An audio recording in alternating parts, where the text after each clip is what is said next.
Hello all, welcome to this session. In this session, I am going to list down the different and complete OOPS concepts in Java.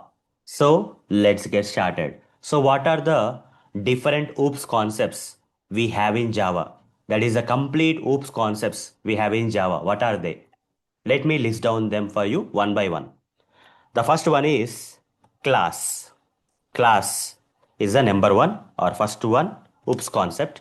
After class, we have something known as object as the second OOPS concept. Now, third one we have is encapsulation. Encapsulation is the third one. Now, fourth one is a inheritance. Inheritance. Fifth one is polymorphism. Polymorphism.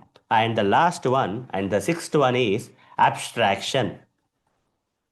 So these are the different and complete OOPS concepts we have in Java. So coming from the next session, I am going to explain one by one OOPS concepts for you in detail. So that's all for this session. See you in the next session. Thank you. Bye bye.